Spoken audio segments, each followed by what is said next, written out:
बिस्मिल्लाहिर्रहमानिर्रहीम, अस्सलाम वालेकुम। क्या हाल है तमाम देखने वालों के? सब अपने घर में खुश रहें, आबाद रहें, आमीन सुम्मा आमीन।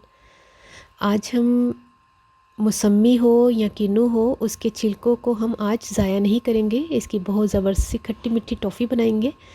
ये देखिए, मैं छील के बता रही हूँ कि हमने छीलना किस तरह है।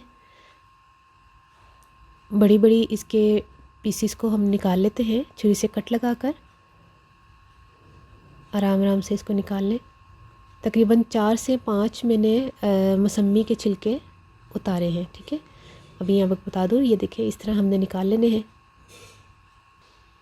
ये देखिए सारे को हमने कर लिया। अब इसको हम धोकर लेकर आते हैं। एक फ्राइंग पैन में पानी मैंने डाला है और उसमें ये धुले हुए छिलके डाल के इसको 2 से 3 मिनट हमने इसको पकाना है।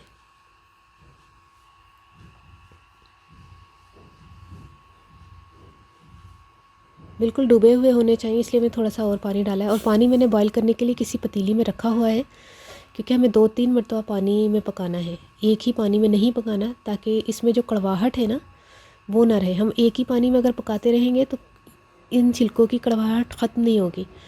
तो इसीलिए इनको 2-3 मिनट हमने इस पानी में पकाया। तो फिर हम इनको छिलकों को निकाल लेंगे, फिर पानी चेंज करेंगे। ये देखिए, हम इनको स्ट्रेनर से एक साइड पे मैंने रखा और ये पानी फेंक देते हैं। नया पानी मैंने डाला और इसमें दोबारा ये छिलके पकाएंगे। अगर हम ये तरीका नहीं करेंगे तो फिर ये कड़वे मतलब इसका टेस्ट कड़वापन ज़्यादा आएगा। 2 से 3 मिनट हमने लाजमी पकाना है, ताकि कड़वाहट जो है वो छिलकों से निकल जाए। ये तीसरी मरतबा मैं कर रही हूँ। ये देखिए, पानी मैंने बॉईल करने के लिए रखा हुआ, इसमें थोड़ा टाइम जो है वो बच गया था मेरा। ये देखिए, फ़ौरन हमने मुकम्मल तौर पे हम समझ लें कि इसको 10 मिनट पकाना है। अगर 3-3 मिनट के हिसाब से भी लगाएं। अब 1 कप चीनी मैंने डाली और फ़िलहाल आधा कप पानी डाल रही हूँ, लेकिन मुझे कम लग रहा है। थोड़ा सा मैंने पानी और डाला और इसको चीनी को घुलने तक हम मिक्स करते हैं। और ये जो छिलके हमने 3 से 4 मतलब पानी में उबाले थे, इसको चीनी में पका लेते हैं। और यहाँ पर हमने फ्लेम को फुल रखना है।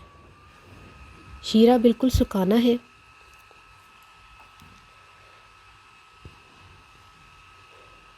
अच्छी तरह डूबे हुए हों।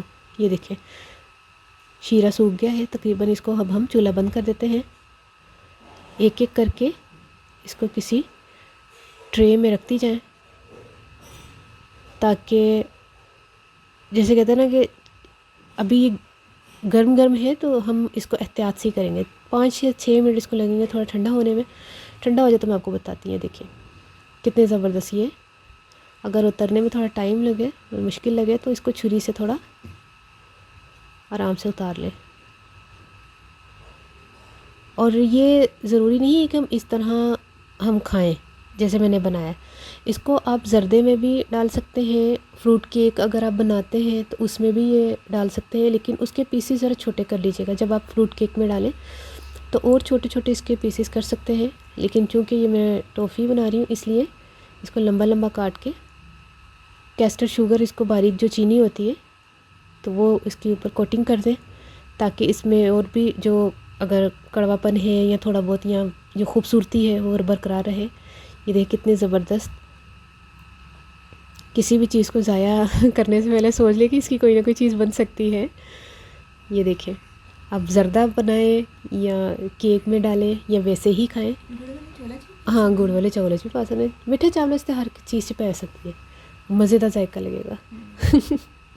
ये देखिए, ट्राई करके मुझे ज़रूर बताइएगा आपको ये रेसिपी। इतनी सिंपल सी एक रेसिपी है। मौसम भी आया हुआ है, ट्राई ज़रूर कर लीजिएगा कि वाकई कोई अच्छी रेसिपी है। ਹੁਣ मैं पंजाबी दसदा कि मैं छिलके लहसन दे मौसमियां दे उन्होंने बारीक बारीक कट के 3-4 पानी में उबाल के पानी सुट दिता।